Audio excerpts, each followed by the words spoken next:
اعوذ باللہ السمیع العلیم من الشیطان اللعین الرجیم، بسم اللہ الرحمن الرحیم۔ السلام علیکم ورحمۃ اللہ تعالی وبرکاتہ۔ ناظرین، آپ دیکھ رہے ہیں رمضان المبارک کی خصوصی ٹرانسمیشن سحر، اور میں ہوں آپ کا میزبان علامہ محمد کاشف مدنی۔ آج جو موضوع زیر بحث لے کر حاضر ہوں نہایت ہی حساس ہے، اور ہمارے معاشرے کے اندر اس کی سخت ترین ضرورت ہے۔ ناظرین، رمضان مبارک کی پرفضا اور برکت والی رحمت والی گھڑیاں آپ کو مجھے نصیب ہیں۔ ان مبارک گھڑیوں میں اللہ تعالیٰ کی خاص قربت آپ حاصل کر رہے ہوں گے، اور ساتھ ہی ساتھ یہ ایمان افروز باتیں اگر آپ سنیں گے تو زندگی کے اندر مزید نکھار بھی آئے گا اور زندگی کے اندر مزید بہتری آئے گی۔ آج کا جو موضوع زیر بحث لے کر حاضر ہوں وہ ازواجی زندگی کے حوالے سے ہے،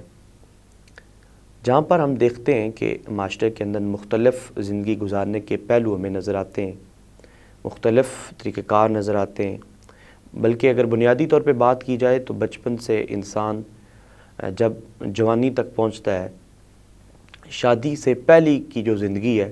اس کو شاید زندگی تو ڈسکس کیا جاتا ہے، اس کو انسان شاید دیواری کے ساتھ اس طرح نہیں گزار سکتا جس طرح اس کو گزارنے کا ایک سلیقہ شریعت نے دیا ہے۔ جب شادی ہو جاتی ہے انسان کی، ازواجی بندھن میں وہ بندھ جاتا ہے، اس کے بعد اصل لائف اس کی شروع ہوتی ہے معاشرے کے اندر بھی۔ پھر اس کو دیکھا جاتا ہے شادی سے پہلے اگر انسان جتنا بھی اخلاق یافتہ بھی ہے، اعلیٰ کردار والا ہے، شادی کے بعد بھی وہ ساری چیزیں اگر اس کے اندر برقرار ہیں تو پھر اپنی زندگی کا وہ اسلوب پا سکتا ہے۔ ناظرین محترم، جس طرح اللہ کریم نے عورت اور مرد کو کہا کہ ہن لباس لکم وانتم لباس لہن، یہ ایک دوسرے کا لباس، مرد عورت کا لباس، عورت مرد کا لباس ہے۔ آپ اس سے بہتر سمجھتے ہیں اگر ہم بنیادی طور پہ غور کریں، فکر کریں تو جب نکاح ہو رہا ہوتا ہے، نکاح کی جب رسم ادا کی جا رہی ہوتی ہے یا نکاح کا جو حکم ہے اس کو پورا کیا جا رہا ہوتا ہے، تو نکاح کے بعد جو سنت خطبہ دیا جاتا ہے وہ اس خطبے کے الفاظ پہ اگر کبھی آپ نے اور میں نے غور کیا ہو تو اس سے ہمیں کافی ساری چیزیں سیکھنے کو میسر آتی ہیں۔ لیکن سچی بات تو یہ ہے کہ ہم جب ایسے خوشی کے موقع پہ ہوتے ہیں تو ہماری رغبت کم ہوتی ہے اس طرف، ہم سنتے تو ضرور ہے خیر، لیکن توجہات ہماری تھوڑی کم ہوتی ہے۔ اگر آپ اور میں توجہ کریں نا، نکاح کے بعد جو الفاظ خطبے کے دوران کہے جا رہے ہوتے ہیں ان کے اندر واضح طور پر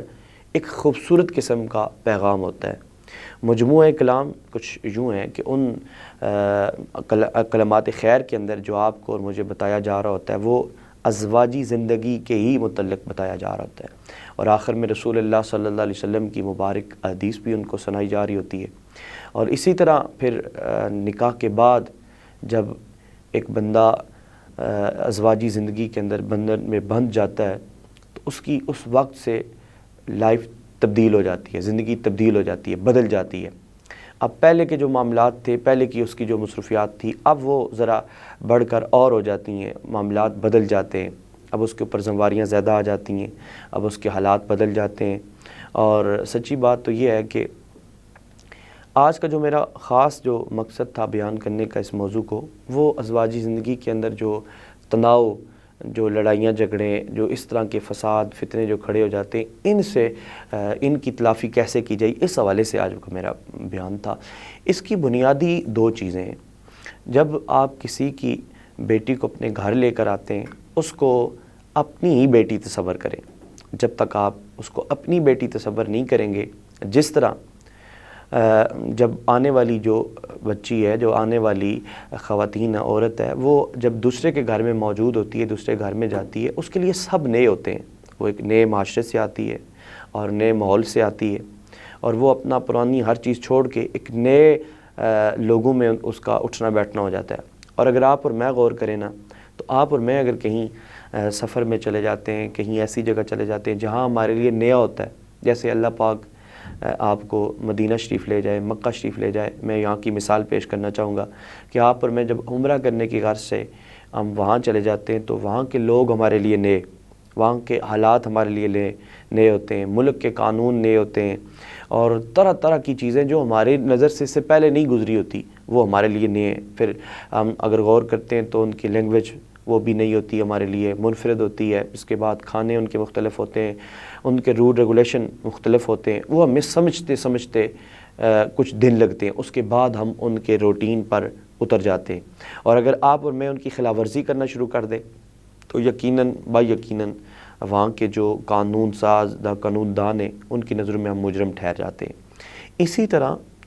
جو آنے والی عورت ہے، جو آنے والی خاتون ہے، وہ جب نئے گھر میں آتی ہے اس کے لیے اس نئے گھر کے قانون، اس کے لیے اس نئے گھر کے افراد کے اخلاق، کردار، اٹھنا بیٹھنا، یہ ساری چیزیں اس کے لیے نئی ہوتی ہیں جب وہ نئے گھر میں آتی ہے۔ تو اب اگر جس گھر میں وہ آ رہی ہے اس گھر والے اس کو اپنی بیٹی تصور کرے نا، تو یقیناً یقیناً جو تناؤ اور ابتداءً سے ہی جو لڑائی جھگڑوں کا ایک ماحول کریٹ ہو جاتا ہے وہ کبھی بھی نہ ہو۔ اس کی وجہ ایک کسی دانشور نے کیا خوب کہا تھا کہ اگر کسی کی بیٹی کو جب آپ گھر میں لے کے آتے ہیں تو اس کو بہو کا درجہ نہ دیں۔ جب ہم اس کو بہو کہتے ہیں تو وہ ہم اس کو الگ کر دیتے ہیں اپنے سے، بہو نہیں، اس کو اپنی بیٹی کہیں۔ اب دیکھیں نا رسول اللہ صلی اللہ علیہ وسلم کے مبارک زندگی اگر آپ اٹھا کے دیکھیں تو حضور علیہ الصلوۃ والسلام نے اپنی مبارک شہزادی حضرت سیدہ فاطمہ الزہرا سلام اللہ علیہا کا نکاح حضرت علی المرتضیٰ رضی اللہ تعالیٰ عنہ کے یہاں کیا، اور آپ کی دو شہزادیاں حضرت عثمان غنی رضی اللہ تعالیٰ عنہ نے ان کے نکاح میں تھی۔ اب حضور علیہ الصلوۃ والسلام نے بنیاد کس چیز پہ رکھی؟ آپ کو اور میری بنیاد ہوتی ہے، ہم دیکھتے ہیں کہ اگلا بندہ مالدار ہے، پیسے والا ہے، کوٹھی کار اس کی اپنی ہے، بنگلے اپنے، تو ہم سمجھتے ہیں کہ ہم نے رشتہ وہاں دینا اور ہماری بیٹی خوشحال رہے گی۔ یہ ہماری بنیادی سوچ ہوتی ہے، ہر والدین کی یہی سوچ ہوتی ہے کہ ہماری بیٹی جس گھر میں جا رہی ہے اس کو خوشیاں میسر ہوں۔ لیکن رسول اللہ صلی اللہ علیہ وسلم نے اس بنیاد پر رشتہ نہیں کیا۔ حضور علیہ الصلوۃ والسلام نے سیرت کی بنیاد پر رشتہ کیا ہے، اور حضور جانے جانا رحمت کائنات نبی صلی اللہ تعالی علیہ وسلم کی بیٹی سے زیادہ میں نہیں سمجھتا کہ کائنات میں کسی کی بیٹی ایسی ہو جس کی عزت زیادہ ہو۔ جی حضور علیہ الصلوۃ والسلام نے اپنی بیٹی کے لیے اس گھر کو منتخب کیا جو اللہ کے ہاں مقبول تھے، جو اللہ کے خوف سے ڈرنے والے تھے۔ سچی بات یہ ہے کہ ہم اس چیز کی کبھی بھی فکر نہیں کرتے کہ ہم جس جگہ رشتہ دے رہے ہیں، جس جگہ ہم اپنی بیٹی کو جس گھر میں بہو بنا کے بھیج رہے ہیں، آیا کہ وہ اللہ رب العزت کے کتنے قریب ہیں، آیا کہ وہ اللہ رب العزت کا خوف کتنا رکھتے ہیں، وہ تقوی طہارت کے اندر کتنے خاص ہیں۔ اگر یہ چیزیں میسر نہیں تو آپ کی زندگی میں آتی ہیں مشکلاتیں، بہت ساری مشکلاتیں آپ کو بعد میں فیس کرنی پڑتی ہیں۔ لیکن ابتداء میں ہی اگر آپ ایسا شخص دیکھیں، ایسی جگہ دیکھیں جہاں ہم اس کی کوالیفیکیشن پوچھتے ہیں، جہاں اس کی جابس کے بارے میں پوچھ رہے ہوتے ہیں، جہاں اس کے جناب بینک بیلنس کے بارے میں ہماری پوچھ تاچھ ہوتی ہے، وہاں اگر ایک سوال یہ بھی کر لیا جائے کہ آیا کہ یہ جس لڑکے کو ہم اپنی بیٹی کا رشتہ دے رہے ہیں، آیا کہ یہ شخص نمازی بھی ہے یا نہیں ہے، یہ رسول اللہ صلی اللہ علیہ وسلم کی تعلیم سے آراستہ بھی ہے کہ نہیں ہے، اگر نہیں ہونا تو باقی ساری چیزیں اپنی جگہ درست ہیں۔ اس کو اتنا ضرور کہیں کہ سب سے پہلے رسول اللہ صلی اللہ علیہ وسلم کی تعلیمات کو سیکھیں، وہ حاصل کریں، اس کے بعد وہ رشتہ لے کے آئے تو یقیناً جو رسول اللہ صلی اللہ علیہ وسلم کی تعلیمات لے کر وہ آپ کی بیٹی کا رشتہ لینے آئے گا، یا آپ اپنی بیٹی کا رشتہ جو رسول اللہ صلی اللہ علیہ وسلم کی تعلیمات کے مطابق زندگی گزار رہے ہوں گے ان کے پاس پیش کریں گے، تو بنیادی طور پر جو لڑائی فساد اس طرح کی چیزیں یہ کبھی بھی کریٹ نہیں ہوگی۔ اس کی دو وجہیں، ایک تو وہ رسول اللہ صلی اللہ علیہ وسلم کے دین سے دور ہوتے ہیں، انتہائی دور ہوتے ہیں، اور دوسری وجہ یہ ہوتی ہے کہ آپ اور میں رشتہ ایسی جگہ انتخاب کر کے دیتے ہیں جہاں وہ جناب مالدار لوگ ہوتے ہیں، اچھے لوگ ہوتے ہیں بظاہر دیکھنے میں۔ اب ان کو گھمنڈ پیسے کا ہوتا ہے، ان کو گھمنڈ اپنے مالدار ہونے پہ ہوتا ہے، انہیں آپ کی بیٹی سے غرض نہیں ہے۔ اگر رسول اللہ صلی اللہ علیہ وسلم کے فرمان کے مطابق اپنے رشتہ کیا ہوتا، سامنے والا حضور کی احادیث کو جانتا ہوتا، حضور کی تعلیمات کو جانتا ہوتا، تو پھر وہ مال و دولت کی طرف اس کی نظر نہ ہوتی، پھر اس کی نظر رسول اللہ کی شریعت پہ ہوتی، پھر اس کی نظر اللہ کے خوف سے ڈرنے والی ہوتی۔ لیکن افسوس کے ساتھ یہ ہوتا ہے کہ ہماری جو بنیادیں ہیں وہ بنیادیں ہی ہماری کمزور ہوتی ہیں، ہماری بنیادیں ہی کچی ہوتی ہیں۔ جب ہماری بنیادیں کچی ہیں تو پھر آپ کیسے توقع کر سکتے ہیں کہ آپ کو اور مجھے راحت ملے، سکون ملے، یا ہم اپنی بیٹی جہاں دے رہے ہیں، جہاں سے اس کا رشتہ لے کے آ رہے ہیں یا دے کے جا رہے ہیں، تو وہ سکون محسوس کرے اپنی زندگی میں، اندر وہ اللہ اور اس کے رسول کی قربتیں میسر ہوں، اس کو حضور علیہ الصلوۃ والسلام کی نظر شفقت اس کو میسر آئے، یا اللہ رب العزت کی خاص نظر عنایت اس پر پڑے، وہ کیسے میسر ہو؟ اس کی بیسک وجہ یہی ہے کہ ہماری بنیادیں غلط ہوتی ہیں۔ جب آپ کی اور میری بنیادیں ہی غلط ہوں گی تو پھر آپ اپنی زندگی کے اندر کبھی بھی جو ہے وہ بچی کی زندگی میں یا اس کے زندگی کے اندر جو خاص سکونت ہے وہ میسر آپ کو نہیں آ سکے گا۔ اس کی بنیاد اگر ہم درست کر لیں تو انشاءاللہ عز و جل جو نقصان کا باعث بنتی، جو لڑائی جھگڑے کی پہلی اور بنیادی وجہ بنتی ہے، یہ انشاءاللہ کبھی نہیں بنے۔ اس کے بعد جب اگلے مرحلے کی طرف چلتے ہیں، جب وہ میاں بیوی آپس میں اٹھتے بیٹھتے ہیں، چلتے پھرتے ہیں، اب ظاہری بات ہے، میں جیسے پہلے عرض کر چکا کہ لڑکا اگر رسول اللہ کی شریعت سے غیر آشنا ہے تو وہ قرآن کریم کی اس آیت مبارکہ کا کیسے اس کو اسلوب یاد ہوگا کہ قرآن کریم یہ کہہ رہا ہے کہ عورت تمہاری لباس ہے اور تم عورت کا لباس ہو۔ یہ اس وقت ہی اس کو علم ہوگا جب وہ رسول اللہ صلی اللہ علیہ وسلم کی غلامی میں صحیح معنی میں وہ منتقل ہوگا، حضور علیہ السلام سے اس کی محبت ہوگی اور دیندار لوگوں سے اس کی شفقت ہوگی، دیندار لوگوں کی قربت ہوگی، تب جا کے وہ اس چیز کو سمجھے گا۔ اب ہوتا کیا ہے کہ چھوٹی چھوٹی کمزوریاں مرد جو ہے وہ لوگوں کے سامنے اپنی وائف کی، اپنی بیگم کی، لوگوں کو بتا رہا ہوتا ہے۔ اب وہ یہ سمجھتا نہیں ہے کہ قرآن نے اس کے لیے کیا حکم ارشاد کی ہے۔ قرآن نے تو لباس قرار دی ہے۔ اب مجھے بتائیں، لباس جو ظاہراً آپ کے اور میرے جسم پہ موجود ہے، اس لباس کے کسی بھی حصے سے کوئی اگر کپڑا پھٹ جاتا ہے تو آپ اور میں جب لوگوں کو اس کے بارے میں بتائیں، مجھے بتائیں بےعزتی کس کی ہو رہی ہے، تذلیل کس کی ہو رہی ہے؟ وہ کپڑوں کی تذلیل ہو رہی ہے یا آپ کی اپنی تذلیل ہو رہی ہے؟ کیوں آپ کی اپنی تذلیل ہو رہی ہے؟ اس کی وجہ، آپ لباس آپ نے پہنا ہوا، لباس آپ کا ہے۔ جب آپ نے اپنا لباس پہن کر اس لباس کے اندر جو عیب ہے وہ لوگوں کو نکال کر دکھا رہے ہیں، وہ کسی اور کی بے عزتی نہیں ہو رہی، وہ کسی اور کی تذلیل نہیں ہو رہی، وہ صرف لباس ان کپڑوں کی تذلیل نہیں ہو رہی، یا جس کمپنی سے بن کر وہ کپڑے آئے ہیں اس کی تذلیل نہیں ہو رہی، وہ آپ کی اپنی ہو رہی ہے۔ کیوں؟ وہ آپ نے پہنے ہوئے ہیں، وہ آپ کی شرم ہے، اس نے آپ کو ڈھانپا ہوا ہے۔ جی سیم اسی طرح آپ اللہ رب العزت نے اپنی مقدس کتاب میں ارشاد فرمایا کہ بیوی تمہارا شرم ہے، وہ تمہاری عزت ہے۔ اگر اس کے عیب آپ لوگوں کے سامنے بیان کرتے ہیں، اگر ایک مرد ہیں آپ اور آپ اپنی بیوی کے عیب اپنی والدہ کو دکھا رہے ہیں، اپنی بیوی کے عیب اپنی جناب بہوؤں کو اپنی بہن بھائیوں کے سامنے ظاہر کر رہے ہیں، یا اپنے بچوں کے سامنے ظاہر کر رہے ہیں، یا دیگر اپنے دوست احباب کے سامنے آپ اس کے عیب بیان کریں، مجھے بتائیں کہ آپ کس کی تذلیل کر رہے ہیں؟ آپ اپنی خود تذلیل کریں۔ اسی طرح ایک عورت ہے، اگر وہ اپنے شوہر کے عیب لوگوں کو بتاتے پھرتی ہے تو مجھے بتائیں وہ تذلیل کس کی کر رہی ہے؟ وہ خود اپنی تذلیل کر رہی ہے۔ تو بنیادی طور پر جس وقت میں یہ سمجھتا ہوں کہ جس وقت آپ رشتہ طے کر رہے ہوتے ہیں، اس وقت آپ اس چیز کو ضرور دیکھیں کہ جس کو ہم رشتہ دے رہے ہیں یا جس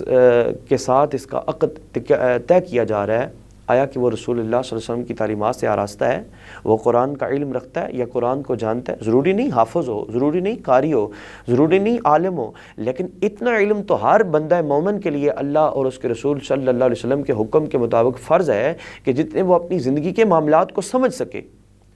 حرام حلال کی پہچان ہو، تقوی و طہارت کی اس کو پہچان ہو، اتنا علم اس کے پاس ہونا ضروری ہے۔ جی ہر بندہ مومن کے اوپر لازم ہے۔ تو آیا جب ہم بہت ساری چیزیں کا تقاضا کرتے ہیں، وہاں ایک چیز آج کی میری اس نشست کی یہ جو خاص تحفہ ہے، اس کو پلے باندھ لیں، اپنے دل کے کانوں سے اس کو سماعت کر لیں، بلکہ دل پر لکھ لیں کہ جب آپ اپنی بیٹی کا رشتہ کسی کو پیش کر رہے ہوں یا کوئی بندہ رشتہ لینے جا رہا ہے یا آ رہا ہے، تو ایک چیز لازمی پوچھیں۔ جہاں مال کے والے سے پوچھتے ہیں، جہاں اس کی جابس کے والے سے پوچھتے ہیں، کوالیفیکیشن پوچھتے ہیں اور بندے کا حسن دیکھتے ہیں، یہ ساری چیزوں کے ساتھ ساتھ ایک اہم ترین پہلو وہ اس کی سیرت کو بھی ضرور دیکھ لیجئے گا۔ آیا کہ اگر وہ سیرت رسول صلی اللہ علیہ وسلم پر عمل پیرا ہے تو انشاءاللہ عز و جل جہاں آپ رشتہ دے رہے ہیں وہ کبھی بھی انشاءاللہ عز و جل اللہ کے کرم اور اس کے فضل سے وہ ناراضگی اور جھگڑے لڑائیاں اس طرح کے معاملات پیدا نہیں ہوں گے۔ اس طرح اگر ہم دیکھتے ہیں کہ اب یہ ایک دوسرے کا خیال جب نہیں رکھتے، اب وہ جس گھر میں جا رہی ہے نا وہ گھر والے اس کو بیٹی تصور کرنے کو تیار نہیں ہوتے، اپنی بیٹی کی غلطی وہ معاف کر دیتے ہیں، لیکن وہ جو آنے والی ہوتی ہے اس کی چھوٹی چھوٹی غلطیوں پر جناب طرح طرح کی تنقید، طرح طرح کی باتیں، اب اس سے گھر بکھرنا شروع ہو جاتے ہیں، اس سے گھر ٹوٹ جاتے ہیں۔ رسول اللہ صلی اللہ علیہ وسلم نے حجۃ الوداع کے موقع پر حکم ارشاد فرمایا او میرے غلاموں، میں تمہیں اللہ اور رسول کا پیغام سنانے کے بعد اپنی بیویوں کے بارے میں جن پر تمہیں حکمران بنایا گیا ہے، جن پر تمہیں حاکم بنایا جا رہا ہے، فرمایا ان کے بارے میں رب سے ڈرا کر جا رہا ہوں، رب کا خوف دے کر جا رہا ہوں اور رب کی فکر دے کر جا رہا ہوں۔ یاد رکھیں، اب اس حدیث مبارکہ سے کیا آپ نچوڑ نکالیں گے، اس کا کیا نقطہ اپنے ذہن میں رکھیں گے؟ رسول اللہ صلی اللہ علیہ وسلم نے یقیناً یہ ارشاد فرمایا، اس کا نقطہ اور خلاصہ کلام کچھ یوں ہے کہ رسول اللہ صلی اللہ علیہ وسلم کے فرمان کا مقصد اور مدعا یہ ہے کہ جب رسول اللہ صلی اللہ علیہ وسلم نے آخری خطبہ ارشاد فرمایا، جب فرمایا کہ میں بیویوں کے بارے میں جن پر تمہیں حکمران بنایا جائے، اب جو حاکم ہوتا ہے اس کی جو مرضی ہے، جیسے چاہے وہ کرے، جس طریقہ کار سے وہ اپنی رعایا کو یوز کرے۔ رسول اللہ صلی اللہ علیہ وسلم نے ارشاد فرمایا کہ بیویاں تمہارے شرم ہے، یہ تمہارا پردہ ہے اور یہ تمہاری حیا ہے اور تم ان کا لباس ہو، یہ تمہارے لباس ہیں، یہ جو ان کی عزت ہے ان کا خیال رکھنا، ان کے نان نفقے کا خیال رکھنا۔ بیوی کس وقت تک وہ مرد کا ساتھ دیتی ہے؟ اس وقت تک مرد کا ساتھ دیتی رہتی ہے جب تک وہ عزت نفس پر حملہ نہیں کرتا، یعنی اس کی تذلیل نہیں کرتا، گالم گلوچ نہیں کرتا۔ اخلاق کا مظاہرہ جب تک مرد کرتا رہتا ہے اس وقت تک بیوی اس کے شانہ بشانہ کھڑی رہتی ہے۔ جس وقت گھر اسی وقت ٹوٹتا ہے، اسی وقت ٹوٹ پھوٹ کا شکار ہوتا ہے جب مرد جو ہے وہ بے صبری کا مظاہرہ کرتا ہے۔ میں یہ سمجھتا ہوں کہ ایک ایز اے معاشرہ سب سے جو اہم ترین کردار ہے وہ مرد کا ہے۔ مرد اپنے آپ کو مرد بنائے اور اپنے آپ پر قوت استقامت کو بڑھائے۔ اگر بیوی سے کوئی ایسی بات ہو جاتی ہے، اگر اس کی کوئی ایسی کمزوری وہ دیکھ لیتا ہے، اس کو گالم گلوچ سے کام نہ لے، اس کو جناب برے الفاظ کہہ کے نہ کہ اس کو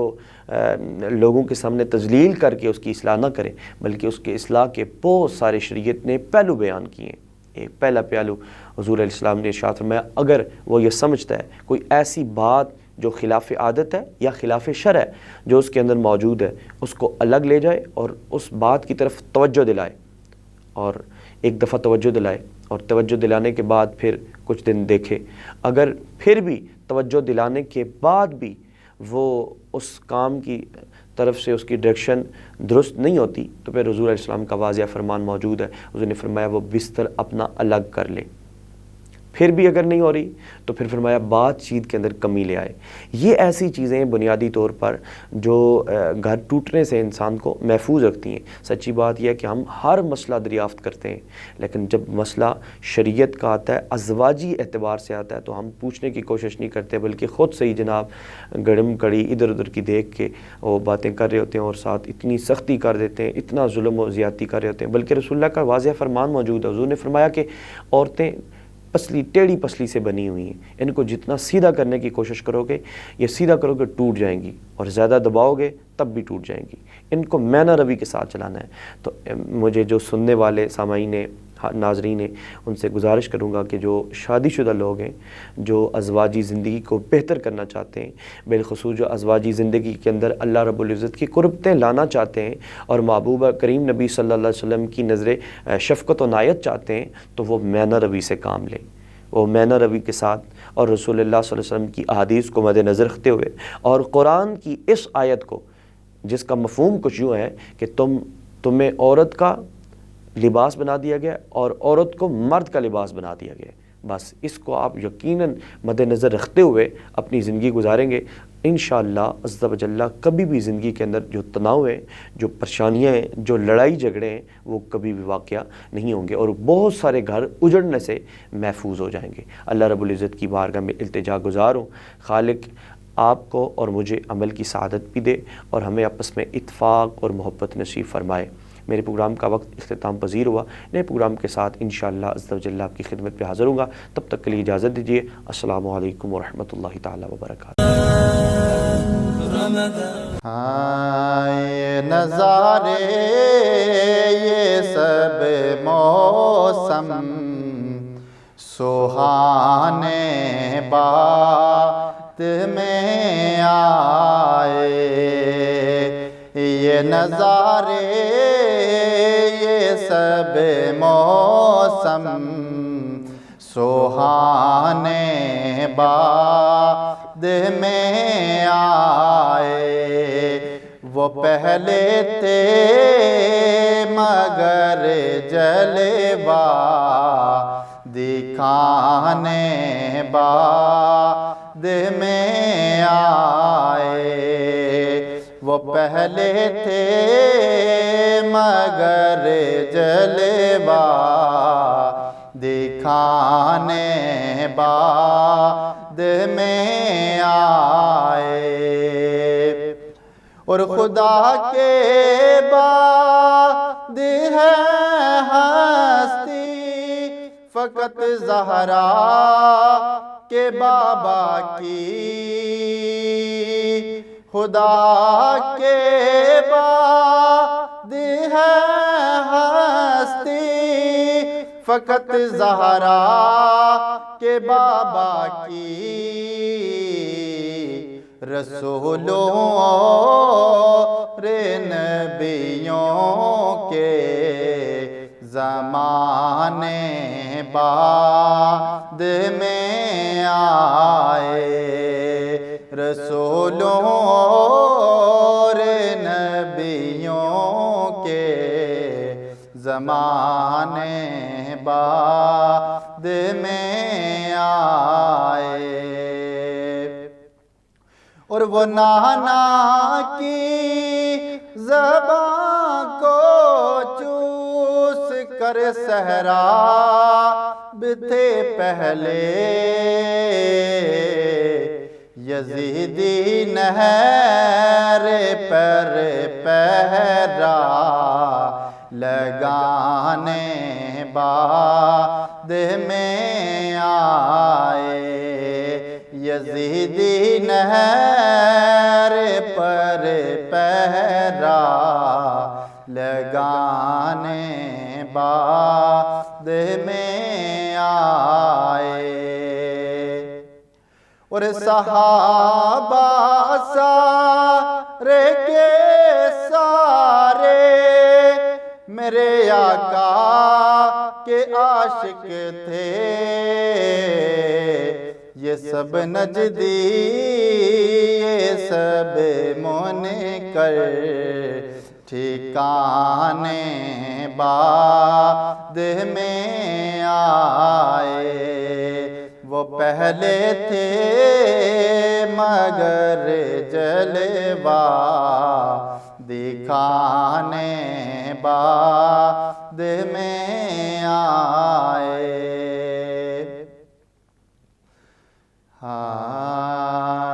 ٹوٹے دلوں کے سہارے محمد ٹوٹے دلوں کے سہارے محمد بیچاروں کے چارے محمد بیچاروں کے چارے محمد. اور قبر میں حشر میں اور پل سے گزرتے. قبر میں حشر میں اور پل سے گزرتے. لگاؤں گا میں تیرے نعرے محمد لگاؤں گا میں تیرے نعرے محمد. ٹوٹے دلوں کے سہارے محمد. اور مزائے ان دنوں میں آیا زندگی کا.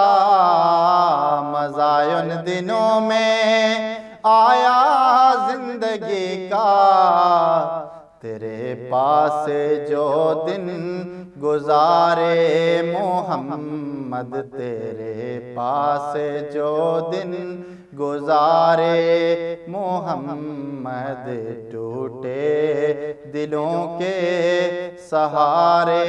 محمد، بیچاروں کے چارے محمد۔ حدود طائر سدرہ حضور جانتے ہیں، کہاں ہے عرش معلیٰ حضور جانتے ہیں۔ انہیں خبر ہے کہیں سے، پڑھو درود ان پر۔ انہیں خبر ہے کہیں سے، پڑھو درود ان پر۔ تمام دہر کا نقشہ حضور جانتے ہیں، تمام دہر کا نقشہ حضور جانتے ہیں۔ بروز حشر شفاعت کریں گے چن چن کر، بروز حشر شفاعت کریں گے چن چن کر۔ اگر ہوا یہ عقیدہ حضور جانتے ہیں، اگر ہوا یہ عقیدہ حضور جانتے ہیں۔ بروز حشر شفاعت کریں گے وہ لیکن، بروز حشر شفاعت کریں گے وہ لیکن، اگر یہ ہوگا عقیدہ حضور جانتے ہیں، اگر یہ ہوگا عقیدہ حضور جانتے ہیں۔ خدا نے اس لیے قاسم انہیں بنایا ہے، خدا نے اس لیے قاسم انہیں بنایا ہے کہ بانٹنے کا کرینہ حضور جانتے ہیں، کہ بانٹنے کا کرینہ حضور جانتے ہیں۔ کہیں گے خلد میں سرور نبی کے دیوانے، کہیں گے خلد میں سرور نبی کے دیوانے،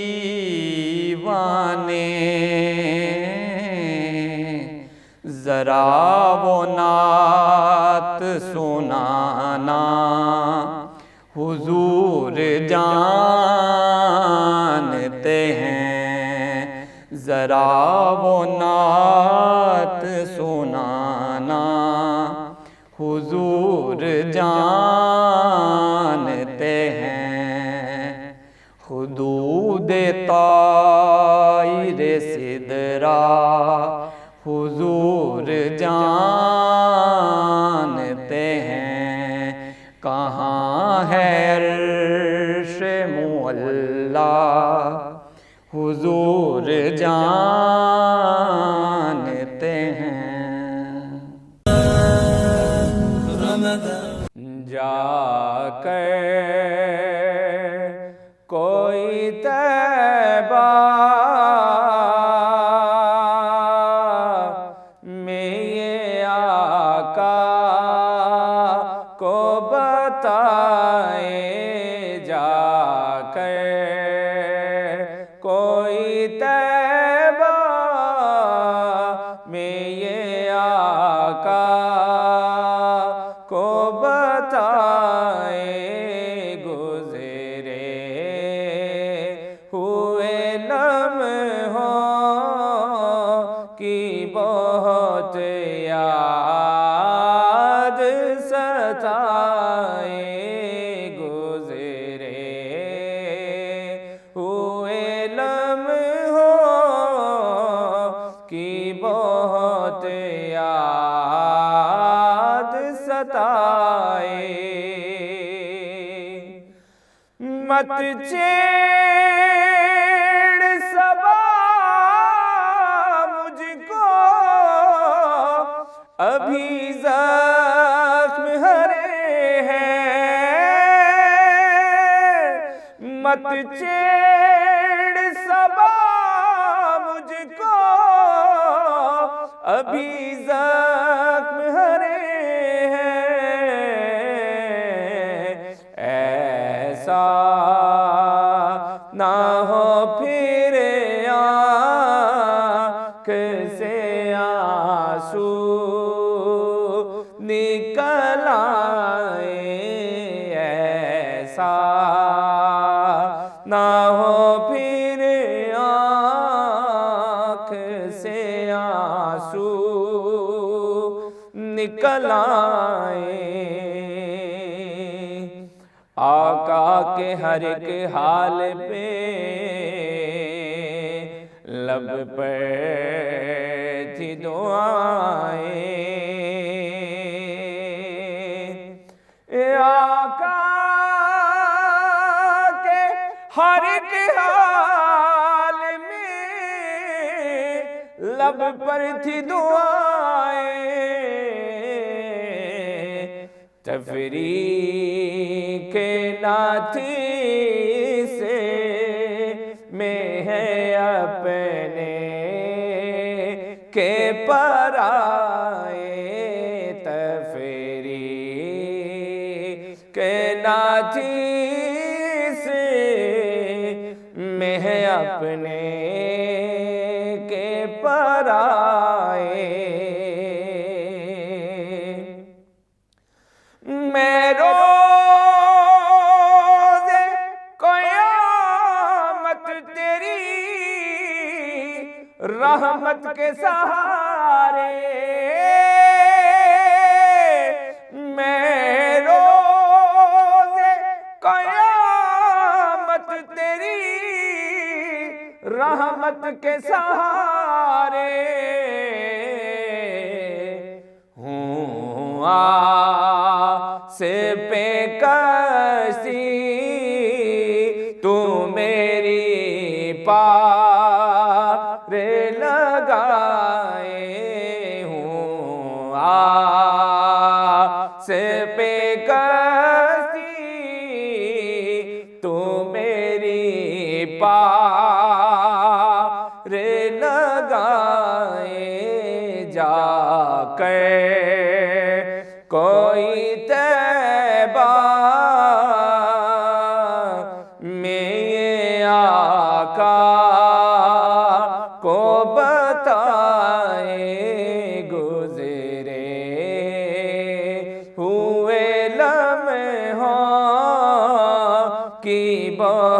موجے یاد ستائے جا کر، کوئی طیبہ